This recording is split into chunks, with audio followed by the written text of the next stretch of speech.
যুদ্ধ পরিস্থিতির মধ্যেই সৌদি আরব সহ মধ্যপ্রাচ্যের দেশগুলোতে উদযাপিত হচ্ছে ঈদ উল ফিতর। মক্কার হারাম শরীফ আর মসজিদে নববীতে ঈদের নামাজে লাখো মুসল্লির অংশগ্রহণ। হরমুজে ইরানি নৌযান লক্ষ্য করে যুক্তরাষ্ট্রের হামলা, ইসরায়েলের হাইফা তেল শোধনাগারে পাল্টা মিসাইল তেহরানের।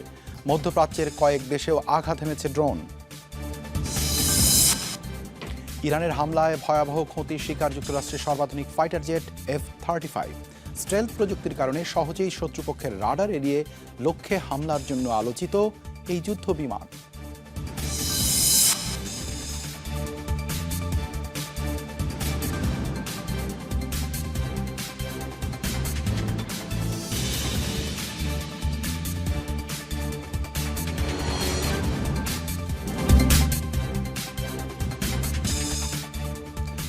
দর্শক সবাইকে আমন্ত্রণ যমুনা আইডেস্কে। শিরোনামগুলো দেখছিলেন, আন্তর্জাতিক সব শীর্ষ খবর নিয়ে আপনাদের সাথে আছি আমি দেবাশিস চন্দ্র সরকার।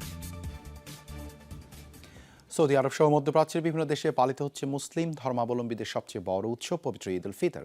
স্থানীয় সময় ভোরবেলা থেকে মক্কা ও মদিনায় শুরু হয় ঈদ উল ফিতরের নামাজের নানা আনুষ্ঠানিকতা। হারাম শরীফে জামাত অনুষ্ঠিত হয় সকাল 6:39। অন্যদিকে মসজিদে নববীতে ঈদের জামাত অনুষ্ঠিত হয় 6:40। অংশ নেন লাখ লাখ ধর্মপ্রাণ মুসল্লি। সংযুক্ত আরব আমিরাত, কাতার, কুয়েত, বাহরাইনে ঈদ উল ফিতর উদযাপিত হলেও একদিন পর ঈদ পালন করবে মধ্যপ্রাচ্যের আরেক দেশ ইরান।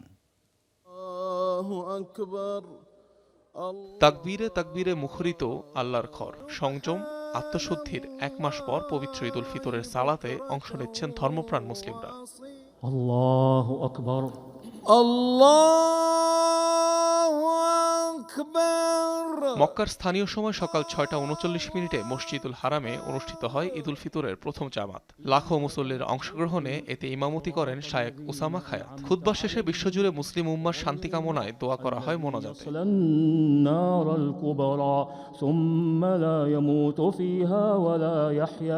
মদিনার মসজিদে নববীতে ঈদ সালাত অনুষ্ঠিত হয় 6:40। এতে ইমামতি করেন শায়েখ সালাহ আল বুদাইর। অংশ নেন লক্ষাধিক মুসল্লি।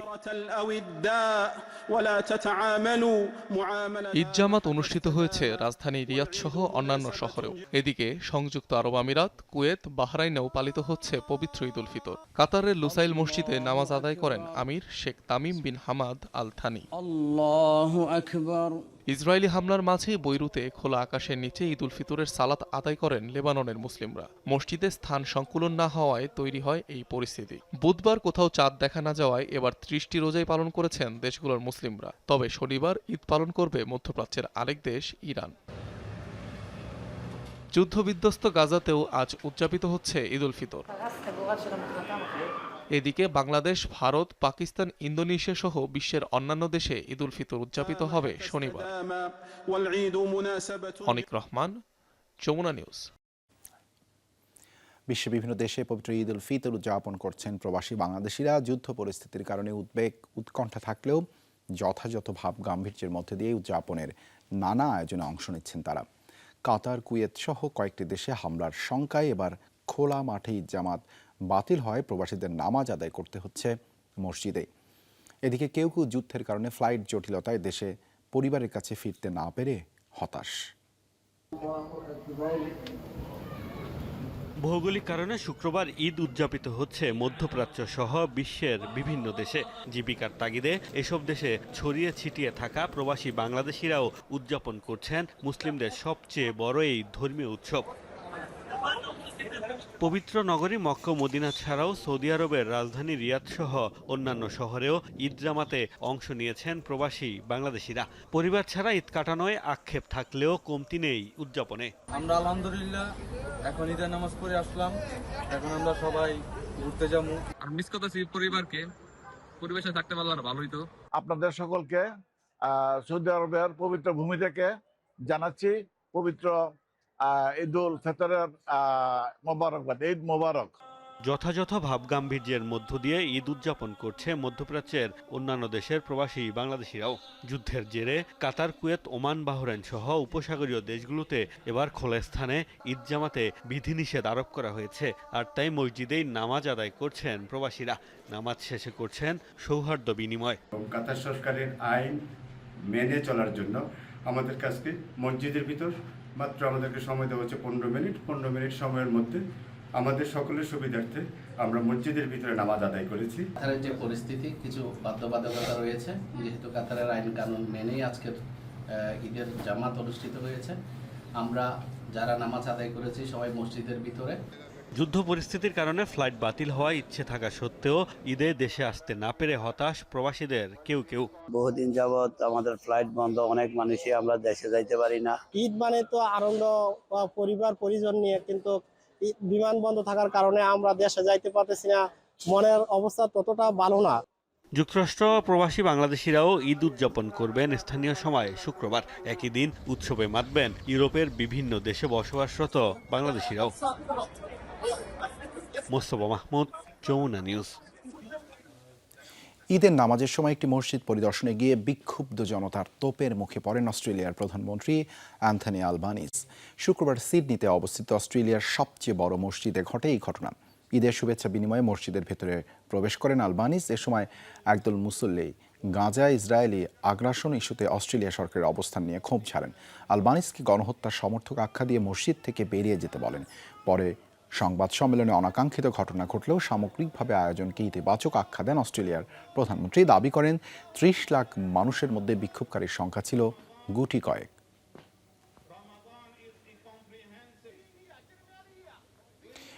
ইরানের ভয়াবহ হামলার শিকার হয়েছে ইসরায়েলের অন্যতম গুরুত্বপূর্ণ তেল পরিশোধনাগার হাইফা। আশদোদেও জ্বালানি স্থাপনা লক্ষ্য করে ছোড়া হয়েছে মিসাইল। IRGCর টার্গেট হয়েছে কুয়েতের মিনা আল আহমাদি তেল শোধনাগারও। এছাড়া ঈদের দিন ইরানের হামলার শিকার হয়েছে সৌদি আরব, আরব আমিরাত, বাহরাইন, জর্ডানের মতো মধ্যপ্রাচ্যের বিভিন্ন দেশ। অন্যদিকে শুক্রবার রাতভর তেহরানে হামলা চালিয়েছে ইসরায়েল। হরমুজ প্রণালীতে এই পর্যন্ত মার্কিন হামলার শিকার হয়েছে ইরানের 1.5 শতাধিক জাহাজ।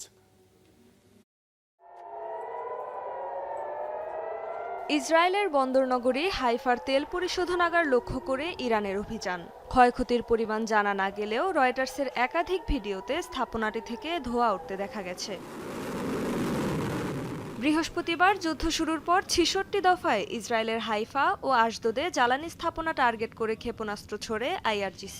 প্রয়াত হিজবুল্লাহ প্রধান হাসান নাসারাল্লাহর নামানুসারে তৈরিকৃত নতুন মিসাইল দিয়ে চালানো হয় এসব হামলা। তেল আবিব, জেরুজালেম সহ উত্তর ও দক্ষিণ ইসরায়েলেও হামলা চালায় ইরান। তেহরানের হামলায় ভয়াবহ অগ্নিকাণ্ডের শিকার হয়েছে কুয়েতের মিনা আল আহমাদি তেল শোধনাগার। শুক্রবার ভোরে ড্রোন হামলার পর আগুন ধরে যায় স্থাপনাটির বেশ কয়েকটি ইউনিটে। এছাড়া বন্ধ করে দেয়া হয় অনেকগুলো ইউনিট। সংযুক্ত আরব আমিরাতেও ছোড়া হয়েছে একের পর এক মিসাইল। দেশটির স্বরাষ্ট্র মন্ত্রণালয় জানিয়েছে ক্ষেপণাস্ত্র মোকাবেলায় কাজ করছে তাদের আকাশ প্রতিরক্ষা ব্যবস্থা। অন্যদিকে সৌদি আরবের পূর্বাঞ্চলে 2টি ড্রোন ভূপাতিতের দাবি করেছে দেশটির প্রতিরক্ষা বাহিনী। হামলার শিকার হয়েছে বাহরাইন ও জর্ডানও। ইরানেও চলছে যৌথ বাহিনীর মুহুর্মুহু হামলা। শুক্রবার ভোররাতে তেহরানে 4 থেকে 5 দফায় বিমান হামলা চালিয়েছে IDF। বিশেষ করে শহরের পূর্ব দিকে চালানো হয় জোরালো হামলা। এছাড়া আক্রমণের শিকার হয়েছে পশ্চিমের কারাজ, দক্ষিণের কেরমান এবং হরমোজগান প্রদেশ। হরমুজ প্রণালীতে IRGCর একাধিক নৌযানে হামলা চালিয়েছে যুক্তরাষ্ট্র। মার্কিন জয়েন্ট চিফস অব স্টাফের চেয়ারম্যান জেনারেল ড্যান কেইনের দাবি, মাইন বসানোর কাজে নিযুক্ত 44টি ইরানি জাহাজ ধ্বংস করেছে ওয়াশিংটন। এছাড়াও তেহরানের আরও 120টি জাহাজ নিশ্চিহ্নের দাবি করেছে পেন্টাগন। রেজওয়ানা সায়মা, যমুনা নিউজ। মার্কিন ইসরায়েলি যৌথ হামলায় নিহত হয়েছেন ইরানের বিপ্লবী গার্ড IRGCর মুখপাত্র আলী মোহাম্মদ নাইনি। শুক্রবার এই তথ্য নিশ্চিত করেছে ইরানের রাষ্ট্রায়ত্ত সংবাদ মাধ্যম।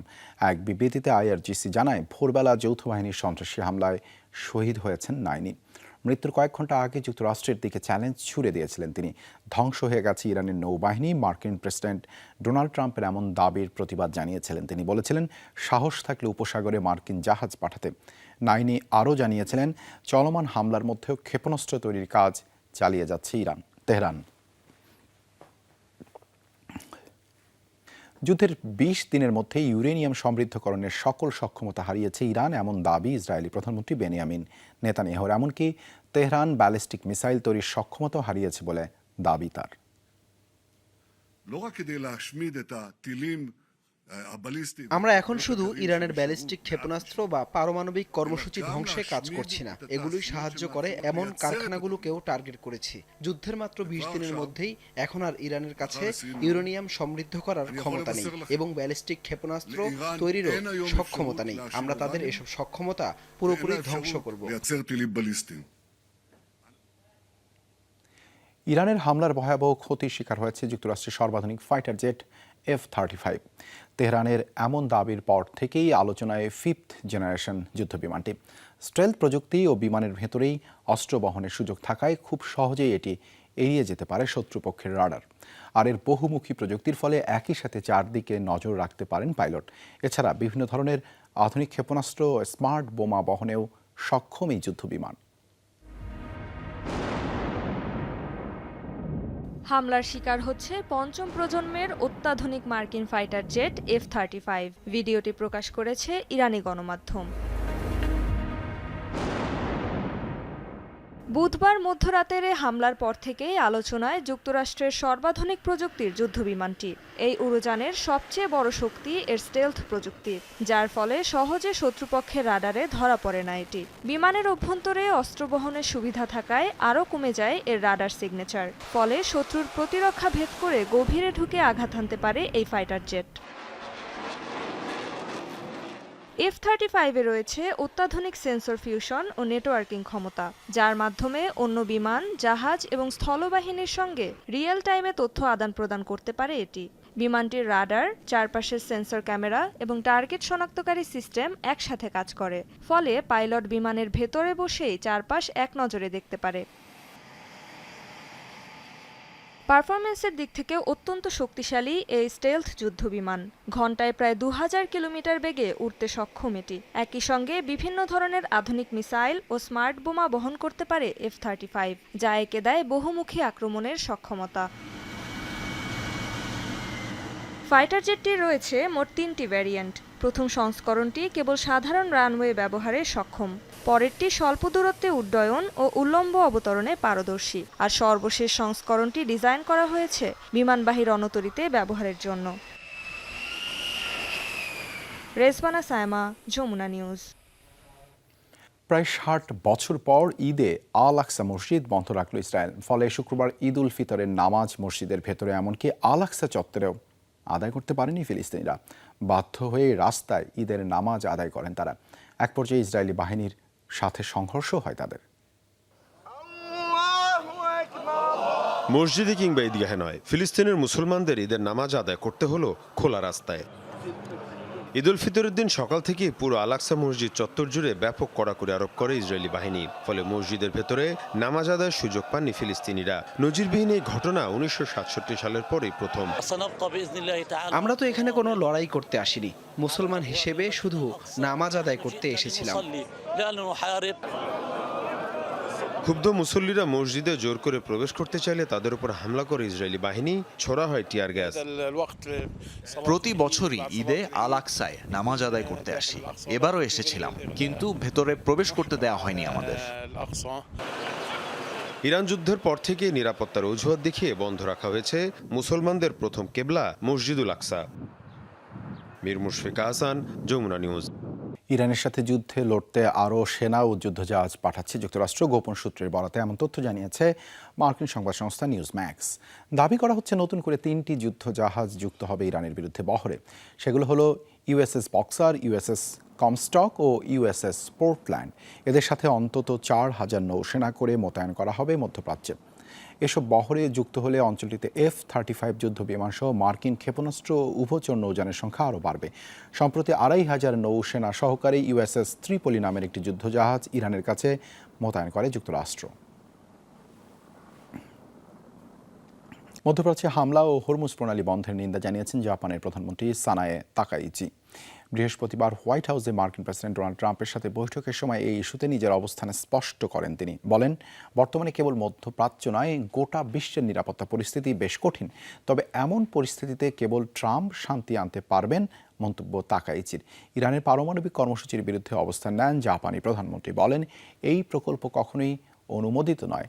জাপান ও তাদের অন্যান্য আন্তর্জাতিক অংশীদাররা তেহরানকে এই ধরনের কার্যক্রম বন্ধ করার জন্য সতর্ক করেছে বলেও জানান তিনি। অন্যদিকে ট্রাম্পও জাপানের অবস্থান নিয়ে সন্তোষ প্রকাশ করেন।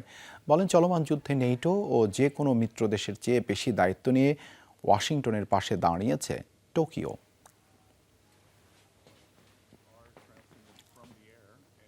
আবারও খুলে দেয়া হয়েছে গাজার রাফা ক্রসিং।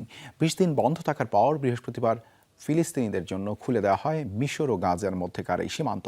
এই তথ্য নিশ্চিত করেছে জাতিসংঘ। জানায়, পুনরায় খুলে দেওয়ার পর 9 জন রোগীকে মিশরে চিকিৎসার জন্য পাঠানো হয়েছে। তার দাবি, উপত্যকার প্রায় 18,000 রোগীর জরুরি চিকিৎসার প্রয়োজন। এদিকে জাতিসংঘের দাবি, একমাত্র কেরেম শালম ক্রসিং দিয়েই গাজায় ত্রাণ প্রবেশ করতে দিচ্ছে ইসরায়েল। আর তাই যুদ্ধবিধ্বস্ত ফিলিস্তিনিদের কাছে পর্যাপ্ত সহায়তা পৌঁছাতে পারছেন না তারা।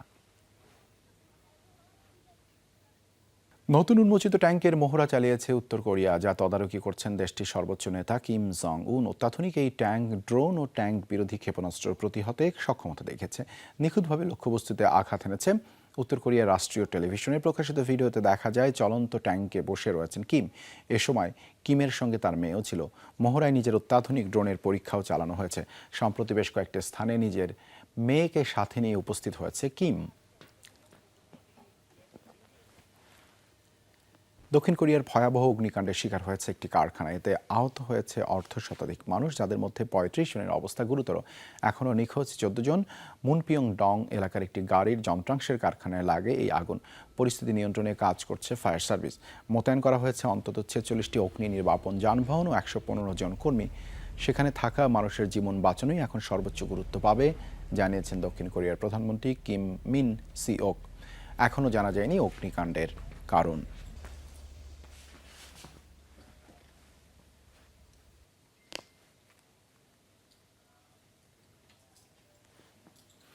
দর্শক, যমুনা ডেস্ক আজ এ পর্যন্ত। এতক্ষণ সাথে থাকার জন্য ধন্যবাদ সবাইকে।